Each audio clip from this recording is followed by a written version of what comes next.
പിതാവിനും പുത്രനും പരിശുദ്ധാത്മാവിനും സ്തുതി.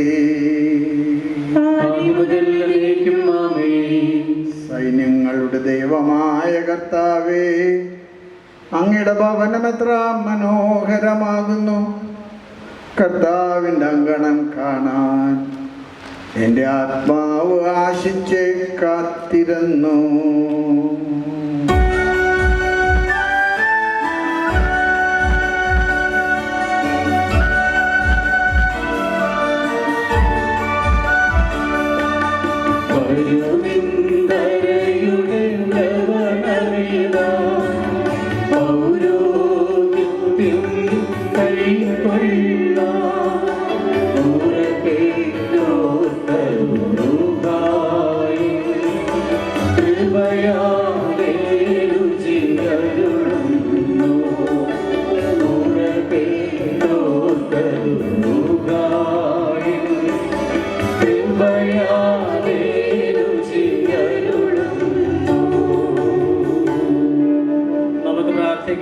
സമാധാനം നമ്മോടുകൂടെ. കർത്താവായ ദൈവമേ, പുരാതന കാലത്തും ആധുനിക കാലത്തും അങ്ങയുടെ വിശ്വസ്തദാസന്മാരെ അങ്ങ് ധരിപ്പിച്ച പുരോഹിത വസ്ത്രം അങ്ങയുടെ വിശുദ്ധ ബലിപീഠത്തിൻ്റെ മുൻപിൽ നിൽക്കുന്ന ഈ ആരാധകരെ ധരിപ്പിക്കണമേ. രാവും പകലും കറകൂടാതെ അങ്ങേക്ക് സമാധാന ബലി അർപ്പിക്കുവാൻ ഈ ദാസരെ ശക്തരാക്കണമേ.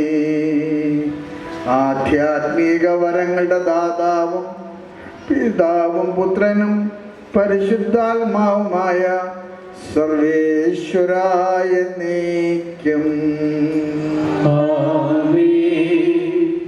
ദൈവത്തിന് മഹത്വം നൽകുന്നതിൻ്റെയും നമ്മുടെ പ്രാർത്ഥനകൾ ദൈവസന്നിധിയിലേക്ക് ഉയർത്തുന്നതിൻ്റെയും നമ്മുടെ പാപങ്ങൾ ദൈവസ്നേഹാഗ്നിയിൽ എരിഞ്ഞടങ്ങുന്നതിൻ്റെയും അടയാളമാണ് ധൂപം.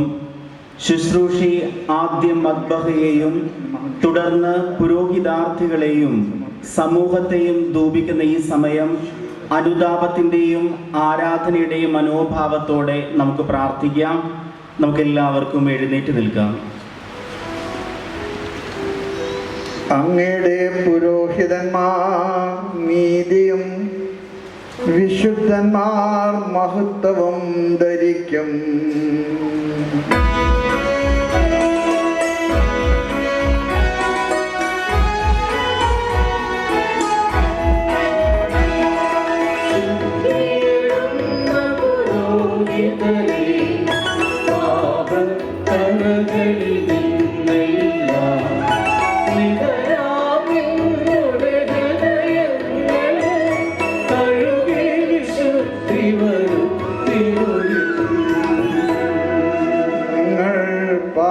ചെയ്യാതിരിക്കുവാൻ ശ്രദ്ധിക്കുവിൻ.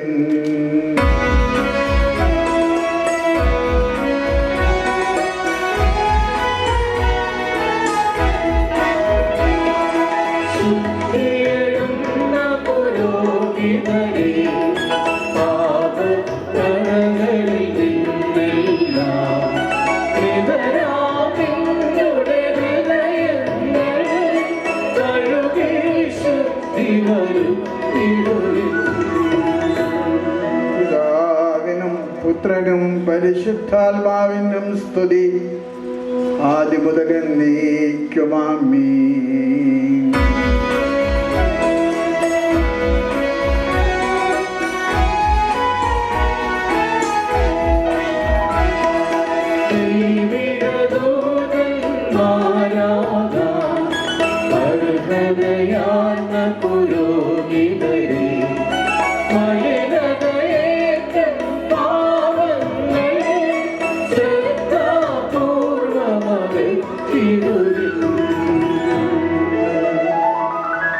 നമുക്ക് പ്രാർത്ഥിക്കാം. സമാധാനം നമ്മോടുകൂടെ. ഞങ്ങളുടെ കർത്താവായ ദൈവമേ, അങ്ങ് നൽകിയിട്ടുള്ളത് എന്നാൽ കൃതജ്ഞത പ്രകാശിപ്പിക്കുവാൻ ഞങ്ങൾക്ക് കഴിയാത്തതുമായ എല്ലാ സഹായങ്ങൾക്കും അനുഗ്രഹങ്ങൾക്കുമായി സകല സൗഭാഗ്യങ്ങളും നന്മകളും നിറഞ്ഞു മുടിചൂടി നിൽക്കുന്ന സഭയിൽ ഞങ്ങൾ അങ്ങയെ നിരന്തരം സ്തുതിക്കുകയും മഹത്വപ്പെടുത്തുകയും ചെയ്യട്ടെ. അങ്ങ് സകലത്തിൻ്റെയും നാഥനും സ്രഷ്ടാവുമാകുന്നു. പിതാവും പുത്രനും പരിശുദ്ധാത്മാവുമായ സർവേശ്വര എന്നേക്കും.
സമാധാനം നമ്മോടുകൂടെ.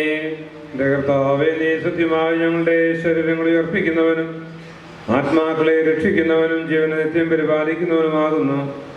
ഞങ്ങളെപ്പോഴും നിനക്ക് സ്തുതിയും കൃതജ്ഞതയും ആരാധനയും സമർപ്പിക്കുവാൻ കടപ്പെട്ടവരാകുന്നു. സകലത്തിൻ്റെയും നാഥ എന്നേക്കും.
നമുക്ക് പ്രാർത്ഥിക്കാം. സമാധാനം നമ്മോടുകൂടെ. വിശുദ്ധരിൽ സംപ്രീതനായി വസിക്കുന്ന പരിശുദ്ധനും സ്തുത്യർഹനും ബലവാനും അമർത്തനുമായ കർത്താവേ, അങ്ങയുടെ സ്വഭാവത്തിനൊത്ത വിധം എപ്പോഴും ഞങ്ങളെ കടാക്ഷിക്കുകയും അനുഗ്രഹിക്കുകയും ഞങ്ങളോട് കരുണ കാണിക്കുകയും ചെയ്യണമേ. പിതാവും പുത്രനും പരിശുദ്ധാത്മാവുമായ സർവേശ്വര എന്നേക്കും.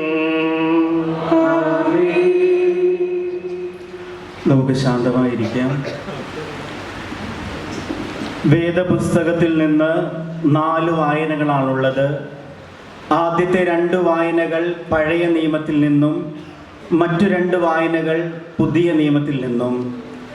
പുറപ്പാട് പുസ്തകത്തിൽ നിന്നുള്ളതാണ് ഒന്നാമത്തെ വായന. തൻ്റെ ജനത്തെ നയിക്കുന്നതിനായി ദൈവം മോശയെ തിരഞ്ഞെടുക്കുന്നതാണ് ഈ ഭാഗത്ത് നാം ശ്രവിക്കുക.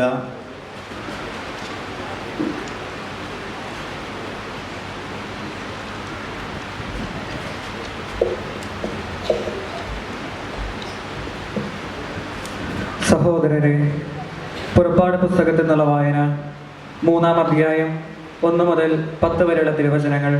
കർത്താവെ ആശീർവദിക്കണമേ. ദൈവം നിന്നെ അനുഗ്രഹിക്കട്ടെ. മോശ തൻ്റെ അമ്മായപ്പനും മിദ്യാനിലെ പുരോഹിതനുമായ ജത്രോയുടെ ആടുകളെ മേയിച്ച് കഴിയുകയായിരുന്നു. അവൻ മരുഭൂമിയുടെ മറുഭാഗത്തേക്ക് ആടുകളെ നയിക്കവേ ദൈവത്തിൻ്റെ മലയായ ഹോറേബിൽ എത്തിച്ചേർന്നു. അവിടെ ഒരു മുൾപടർപ്പിൻ്റെ മധ്യത്തിൽ നിന്ന് ജ്വലിച്ചുയർന്ന അഗ്നിയിൽ കർത്താവിൻ്റെ ദൂതൻ അവന് പ്രത്യക്ഷപ്പെട്ടു. അവൻ ഉറ്റുനോക്കി. മുൾപടർപ്പ് കത്തിജ്വലിക്കുകയായിരുന്നു, എങ്കിലും അത് എരിഞ്ഞ് ചാമ്പലായില്ല. അപ്പോൾ മോശ പറഞ്ഞു, ഈ മഹാദൃശ്യം ഞാൻ അടുത്ത് ചെന്ന് ഒന്ന് കാണട്ടെ. മുൾപടർപ്പ് എരിഞ്ഞ് ചാമ്പലാകുന്നില്ലല്ലോ. അവനത് കാണുന്നതിന് അടുത്തു ചെല്ലുന്നതിന് കർത്താവ് കണ്ടു. മുൾപടർപ്പിന്റെ മധ്യത്തിൽ നിന്ന് ദൈവം അവനെ വിളിച്ചു, മോശേ മോശേ. അവൻ വിളി കേട്ടു, ഇതാ ഞാൻ. അവിടുന്ന് അരുൾ ചെയ്തു, അടുത്തു വരരുത്, നിന്റെ ചെരുപ്പ് അഴിച്ചു മാറ്റുക, എന്തുകൊണ്ടെന്നാൽ നീ നിൽക്കുന്ന സ്ഥലം പരിശുദ്ധമാണ്. അവിടുന്ന് തുടർന്നു, ഞാൻ നിന്റെ പിതാക്കന്മാരുടെ ദൈവമാണ്, അബ്രാഹത്തിൻ്റെയും ഇസഹാക്കിൻ്റെയും യാക്കോബിൻ്റെയും ദൈവം. മോശ മുഖം മറച്ചു. ദൈവത്തിനെ നേരെ നോക്കുവാൻ അവന് ഭയമായിരുന്നു. കർത്താവ് വീണ്ടും അരുൾ ചെയ്തു, ഈജിപ്തിലുള്ള എൻ്റെ ജനത്തിൻ്റെ ക്ലേശങ്ങൾ ഞാൻ കണ്ടു. മേൽനോട്ടക്കാരുടെ ക്രൂരത കാരണം അവരിൽ നിന്ന് ഉയർന്നു വരുന്ന രോദനം ഞാൻ കേട്ടു. അവരുടെ യാതനകൾ ഞാൻ അറിയുന്നു. ഈജിപ്തുകാരുടെ കയ്യിൽ നിന്ന് അവരെ മോചിക്കാനും അവിടെ നിന്ന് ക്ഷേമവും വിസ്തൃതവും തേനും പാലും ഒഴുകുന്നതുമായ ഒരു ദേശത്തേക്ക് കാനാന്യർ, ഹിത്യർ, ആമോര്യർ, പെരീസ്യർ, ഹിവ്യർ, ജബൂസ്യർ എന്നിവർ അധിവസിക്കുന്ന സ്ഥലത്തേക്ക് അവരെ നയിക്കാനാണ് ഞാൻ ഇറങ്ങി വന്നിരിക്കുന്നത്. ഇതാ, ഇസ്രായേൽ മക്കളുടെ നിലവിളി എൻ്റെ അടുത്ത് എത്തിയിരിക്കുന്നു. ഈജിപ്തുകാർ അവരെ എപ്രകാരം മർദ്ദിക്കുന്നുവെന്ന് ഞാൻ കണ്ടു. ആകയാൽ വരൂ, ഞാൻ നിന്നെ ഫറവോയുടെ അടുക്കലേക്ക് അയക്കാം. നീ എൻ്റെ ജനമായ ഇസ്രായേൽ മക്കളെ ഈജിപ്തിൽ നിന്ന് പുറത്തു കൊണ്ടുവരണം. ജെറമിയ പ്രവാചകനാണ് രണ്ടാം വായന. ദൈവം വിളിച്ച ജെറമിയായെ അവിടുന്ന് മാതാവിൻ്റെ ഉദരത്തിൽ രൂപം നൽകുന്നതിന് മുമ്പ് തന്നെ അറിയുകയും വിശുദ്ധീകരിക്കുകയും ചെയ്തു. രൂപം നൽകുക, അറിയുക, വിശുദ്ധീകരിക്കുക എന്നീ 3 പ്രവൃത്തികൾ ദൈവം ജെറമിയായുടെ മേൽ നടത്തിയ തെരഞ്ഞെടുപ്പിൻ്റെ അഗാധ തലങ്ങൾ വ്യക്തമാക്കുന്നു. ജനതകൾക്ക് പ്രവാചകനായി നിയമിക്കപ്പെട്ട ജെറമിയ ഇനി തനിക്ക് വേണ്ടിയുള്ളവനല്ല, മറിച്ച് മറ്റുള്ളവർക്ക് വേണ്ടിയുള്ളവനാണ്. ദൈവത്താൽ തെരഞ്ഞെടുക്കപ്പെടുന്ന പുരോഹിതൻ ജനതകൾക്ക് വേണ്ടി നിയോഗിക്കപ്പെടുന്നവനാണ്. ഇക്കാര്യങ്ങൾ സൂചിപ്പിക്കുന്ന വചനഭാഗം നമുക്ക് ശ്രവിക്കാം.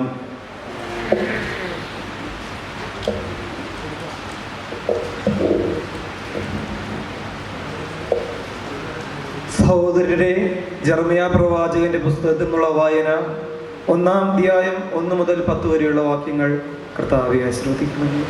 ദൈവം നിന്നെ അനുഗ്രഹിക്കട്ടെ.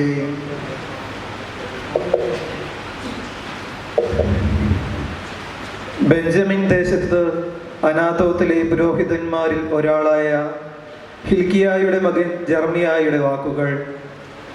യൂദാ രാജാവായ ആമോന്റെ മകൻ ജോസിയായുടെ വാഴ്ചയുടെ 13-ാം വർഷം ജെറമിയായ്ക്ക് കർത്താവിൻ്റെ അരുളപ്പാടുണ്ടായി. യൂദാ രാജാവായ ജോസിയായുടെ മകൻ യഹോയാക്കിമിന്റെ കാലത്തും ജോസിയ രാജാവിൻ്റെ മകൻ സദക്കിയായുടെ ഭരണത്തിൻ്റെ 11-ാം വർഷം 5-ാം മാസം ജെറുസലേം നിവാസികൾ നാട് കടത്തപ്പെടുന്നതുവരെയും അവന് കർത്താവിൻ്റെ വചനം ലഭിച്ചുകൊണ്ടിരുന്നു. കർത്താവ് എന്നോട് അരുൾ ചെയ്തു, മാതാവിൻ്റെ ഉദരത്തിൽ നിനക്ക് രൂപം നൽകുന്നതിന് മുൻപേ ഞാൻ നിന്നെ അറിഞ്ഞു, ജനിക്കുന്നതിന് മുൻപേ ഞാൻ നിന്നെ വിശുദ്ധീകരിച്ചു. ജനതകൾക്ക് പ്രവാചകനായി ഞാൻ നിന്നെ നിയോഗിച്ചു. അപ്പോൾ ഞാൻ പറഞ്ഞു, ദൈവമായ കർത്താവേ, ഞാൻ കേവലം ബാലനാണ്, സംസാരിക്കുവാൻ എനിക്ക് പാടവമില്ല. കർത്താവ് എന്നോട് അരുളി ചെയ്തു, വെറും ബാലനാണെന്ന് നീ പറയരുത്. ഞാൻ അയക്കുന്നിടത്തേക്ക് നീ പോകണം. ഞാൻ കൽപ്പിക്കുന്നതെന്തും സംസാരിക്കണം. നീ അവരെ ഭയപ്പെടേണ്ട. നിന്റെ രക്ഷയ്ക്ക് നിന്നോടുകൂടെ ഞാനുണ്ട്. കർത്താവാണിത് പറയുന്നത്. അനന്തരം കർത്താവ് കൈനീട്ടി എൻ്റെ അധരത്തിൽ സ്പർശിച്ചുകൊണ്ട് അരുളി ചെയ്തു, ഇതാ എൻ്റെ വചനങ്ങൾ നിന്റെ നാവിൽ ഞാൻ നിക്ഷേപിച്ചിരിക്കുന്നു. പിഴുതെറിയുവാനും ഇടിച്ചു തകർക്കുവാനും നശിപ്പിക്കുവാനും തകിടം മറിക്കുവാനും പണിതുയർത്തുവാനും നട്ടുവളർത്തുവാനും വേണ്ടി ഇന്നിതാ ജനതകളുടെയും രാജ്യങ്ങളുടെയും മേൽ നിന്നെ ഞാൻ അവരോധിച്ചിരിക്കുന്നു. ദൈവമായ കർത്താവിനെ സ്തുതി. ഞങ്ങളുടെ കർത്താവായ ദൈവമേ, അങ്ങയുടെ ജീവദായകവും ദൈവികവുമായ കൽപ്പനകളുടെ മധുരസ്വരം ശ്രവിക്കുന്നതിനും ഗ്രഹിക്കുന്നതിനും ഞങ്ങളുടെ ബുദ്ധിയെ പ്രകാശിപ്പിക്കണമേ. അതുവഴി ആത്മശരീരങ്ങൾക്ക് ഉപകരിക്കുന്ന സ്നേഹവും ശരണവും രക്ഷയും ഞങ്ങളിൽ ഫലമണിയുന്നതിനും നിരന്തരം ഞങ്ങൾ അങ്ങയെ സ്തുതിക്കുന്നതിനും അങ്ങയുടെ കാരുണ്യത്താലും അനുഗ്രഹത്താലും ഞങ്ങളെ സഹായിക്കണമേ. പിതാവും പുത്രനും പരിശുദ്ധാത്മാവുമായ സർവേശ്വരായ എന്നേക്കും. പാപപരിഹാരത്തിനായി ബലികളും കാഴ്ചകളും അർപ്പിക്കുന്നവനാണ് പുരോഹിതൻ. തനിക്ക് വേണ്ടിയും മറ്റുള്ളവർക്ക് വേണ്ടിയും ബലിയർപ്പിക്കുവാൻ വിളിക്കപ്പെട്ടിരിക്കുന്ന പുരോഹിതൻ ക്രിസ്തുവിൻ്റെ പൗരോഹിത്യത്തിലാണ് പങ്കുപറ്റുന്നത്. ഇത് സൂചിപ്പിക്കുന്ന ഹെബ്രായ ലേഖന ഭാഗം നമുക്കിപ്പോൾ ശ്രവിക്കാം.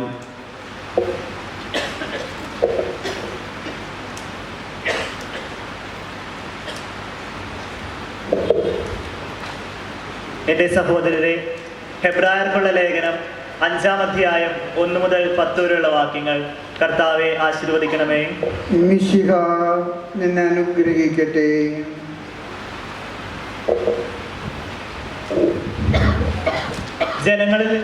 ജനങ്ങളിൽ നിന്നും ജനങ്ങൾക്ക് വേണ്ടി തിരഞ്ഞെടുക്കപ്പെടുന്ന പ്രധാന പുരോഹിതൻ ദൈവിക കാര്യങ്ങൾക്ക് നിയമിക്കപ്പെടുന്നതും പാവപരിഹാരത്തിനായി ബലികളും കാഴ്ചകളും അർപ്പിക്കാനാണ്. അവൻ തന്നെ ബലഹീനനായതുകൊണ്ട് അജ്ഞനോടും വഴിതെറ്റിയവരോടും വേണ്ടത്ര സഹതാപത്തോടെ പെരുമാറുവാൻ അവന് കഴിയും. ഈ കാരണത്താൽ അവൻ ജനങ്ങളുടെ പാപങ്ങൾക്ക് വേണ്ടി എന്ന പോലെ സ്വന്തം പാപങ്ങൾക്ക് വേണ്ടിയും ബലി സമർപ്പിക്കാൻ കടപ്പെട്ടിരിക്കുന്നു. അഹ്റോനെ പോലെ ദൈവത്താൽ വിളിക്കപ്പെടുകയല്ലാതെ ആരും സ്വയം ഈ ബഹുമതി ഏറ്റെടുക്കുകയല്ല. അതുപോലെ തന്നെ ക്രിസ്തുവും പ്രധാന പുരോഹിതനാകുന്നതിന് തന്നെ മഹത്വപ്പെടുത്തിയില്ല. നീ എൻ്റെ പ്രിയപുത്രനാണ്, ഇന്ന് ഞാൻ നിനക്ക് ജന്മമേകിയെന്ന് അവനോട് പറഞ്ഞവൻ തന്നെയാണ് അവനെ മഹത്വപ്പെടുത്തിയത്. അവിടുന്ന് വീണ്ടും പറയുന്നു, മെൽക്കിസദേക്കിന്റെ ക്രമപ്രകാരം നീ എന്നേക്കും പുരോഹിതനാണ്. തൻ്റെ ഐഹിക ജീവിതകാലത്ത് ക്രിസ്തു മരണത്തിൽ നിന്ന് തന്നെ രക്ഷിക്കാൻ കഴിവുള്ളവന് കണ്ണീരോടും വലിയ വിലാപത്തോടും കൂടെ പ്രാർത്ഥനകളും യാചനകളും സമർപ്പിച്ചു. അവന്റെ ദൈവഭയം മൂലം അവന്റെ പ്രാർത്ഥന കേട്ടു. പുത്രനായിരുന്നിട്ടും നമുക്ക് ശ്രദ്ധാപൂർവ്വം നിന്ന് പരിശുദ്ധ സുവിശേഷം ശ്രവിക്കാം. സമാധാനം നിങ്ങളോടുകൂടെ. വിശുദ്ധ മർക്കോസ് അറിയിച്ച നമ്മുടെ കർത്താവ് ഈശോ മിശിഹായുടെ പരിശുദ്ധ സുവിശേഷം.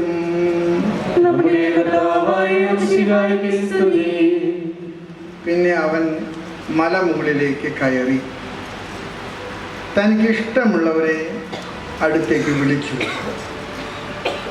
അവർ അവൻ്റെ സമീപത്തേക്ക് ചെന്നു. തന്നോടുകൂടി ആയിരിക്കുന്നതിനും പ്രസംഗിക്കാൻ അയക്കുന്നതിനും പിശാചുകളെ ബഹിഷ്കരിക്കാൻ അധികാരം നൽകുന്നതിനുമായി അവൻ 12 പേരെ നിയോഗിച്ചു. അവർ പത്രോസ് എന്നവൻ പേര് നൽകിയ ശിമയോൻ, ഇടിമുഴക്കത്തിൻ്റെ പുത്രന്മാർ എന്നർത്ഥമുള്ള ബൊവനർഗസ് എന്ന് പേര് നൽകിയ സബദി പുത്രന്മാരായ യാക്കോബ്, സഹോദരൻ യോഹന്നാനും, അന്ത്രയോസ്, ഫിലിപ്പോസ്, ബർത്തൽമിയ, മത്തായി, തോമസ്, ഹെൽപ്പയുടെ പുത്രൻ യാക്കോബ്, തദേവുസ്, കാനാൻകാരനായ ശിമയോൻ, യേശുവിനെ ഒറ്റിക്കൊടുത്ത യൂദസ്കറിയാത്ത.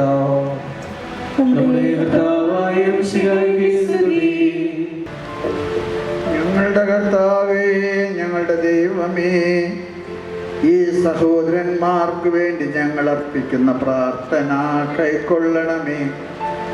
അങ്ങേ ദാസന്റെ പാദങ്ങൾക്ക് വിളക്കും വഴികളിൽ പ്രകാശവുമായിരിക്കണമേ. സഭാ ശുശ്രൂഷയിൽ ആനന്ദം കണ്ടെത്തുവാനും അങ്ങയുള്ള വിശ്വസ്തതയിൽ മരണം വരെ ഉറച്ചു നിൽക്കുവാനും ഇവർക്ക് കൃപ നൽകണമേ. പിതാവും പുത്രനും പരിശുദ്ധാത്മാവുമായ സർവേശ്വര എന്നേക്കും. അനുതാപം പ്രകടമാക്കുന്ന സങ്കീർത്തനവും പുരോഹിതാർത്ഥികളിൽ കർത്താവിൻ്റെ കൃപ ചൊരിയണമെന്ന യാചനയാണ് അടുത്ത കാനോന പ്രാർത്ഥനയിലുള്ളത്.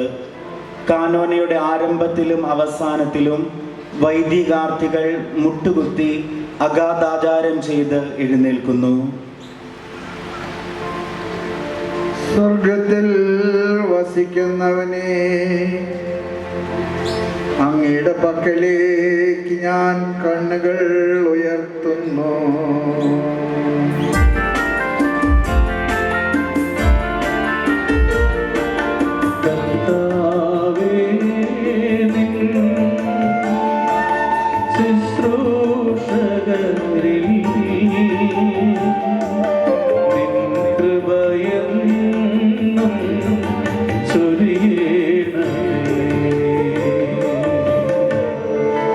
ദാസന്മാരുടെ കണ്ണുകൾ നാഥന്റെ പക്കലേക്കെന്ന പോലെയും ദാസിയുടെ കണ്ണുകൾ നാഥയുടെ നേർക്കെന്ന പോലെയും.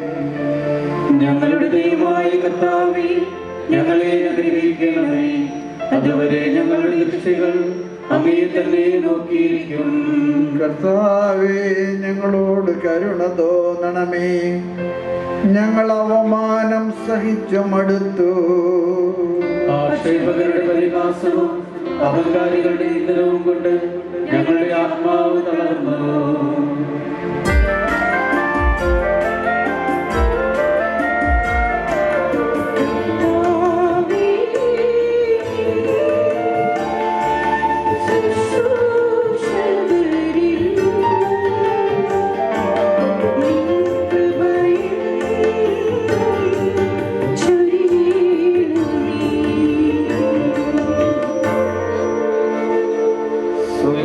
പിതാവിനും പുത്രനും പരിശുദ്ധാത്മാവിന് സ്തുതി, ആദ്യം മുതൽ എന്നേക്കും ആമേൻ.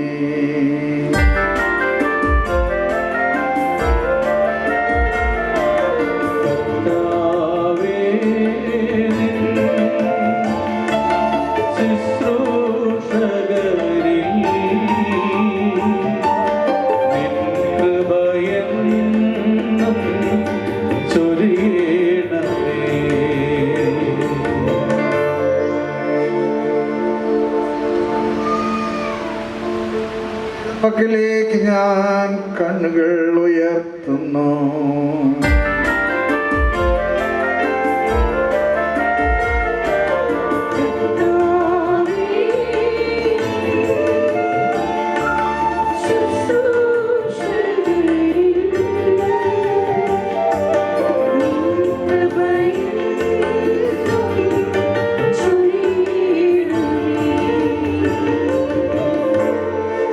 പ്രാർത്ഥിക്കാം. സമാധാനം നമ്മോടുകൂടെ.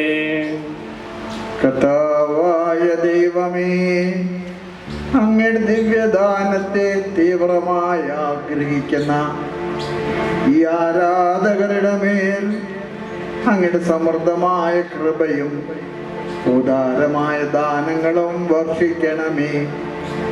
അങ്ങയുടെ വിശുദ്ധ പീഠത്തിങ്കൽ ശുശ്രൂഷിക്കുവാൻ ഇവർക്ക് കൃപയേകണമേ. വിശുദ്ധ സ്ലീവായാൽ രക്ഷിക്കപ്പെട്ട ജനത്തെ അങ്ങയുടെ സ്തുതിയുടെ സ്വരം കേൾപ്പിക്കുവാൻ ഇവരെ പ്രാപ്തരാക്കണമേ. സജീവവും ജീവദായകവുമായ അങ്ങയുടെ അടയാളത്താൽ മുദ്രിതമായ ജഗണത്തെ അങ്ങയുടെ അത്ഭുതങ്ങൾ അറിയിക്കുവാൻ ഇവരെ ശക്തരാക്കണമേ. ആധ്യാത്മിക വരങ്ങളുടെ ദാതാവും പിതാവും പുത്രനും പരിശുദ്ധാത്മാവുമായ സർവേശ്വരായ നീക്കം. തിരുപ്പട്ടദാന ശുശ്രൂഷയിലെ അതിപ്രധാന ഭാഗത്തേക്ക് നാം പ്രവേശിക്കുകയാണ്. അഭിവന്യ പിതാക്കന്മാരും സഹകാർമ്മികരും പരിശുദ്ധാത്മാവിൻ്റെ കൃപാവരത്തിനായി പ്രത്യേകം പ്രാർത്ഥിക്കുന്ന ഈ നിമിഷം കരങ്ങൾ യാചനാരൂപത്തിൽ പിടിച്ച് പ്രാർത്ഥിക്കുന്ന വൈദികാർത്ഥികളോട് ചേർന്ന് നമുക്കെല്ലാവർക്കും മുട്ടുകുത്തി കൈകൾ കൂപ്പി കണ്ണുകളടച്ച് പരിശുദ്ധാത്മാവിനോട് തീക്ഷ്ണമായി പ്രാർത്ഥിക്കാം.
ശുശ്രൂഷ തൻ്റെ കരങ്ങൾ വഴി പൂർത്തിയാകുവാൻ കാർമ്മികൻ തനിക്ക് വേണ്ടി തന്നെ പ്രാർത്ഥിക്കുന്നു.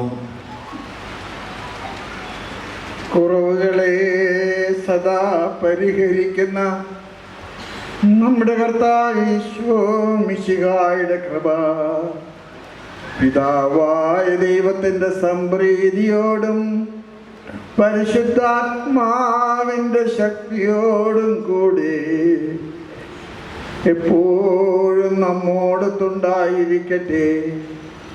ഭയഭക്തിജനകവും ഉന്നതവുമായ ശുശ്രൂഷ ബലഹീനനായ എൻ്റെ കരങ്ങൾ വഴി നമ്മുടെ രക്ഷയ്ക്കായി അവിടുന്ന് പൂർത്തിയാക്കുകയും ചെയ്യട്ടെ. ഇപ്പോഴും എപ്പോഴും എന്നേക്കും.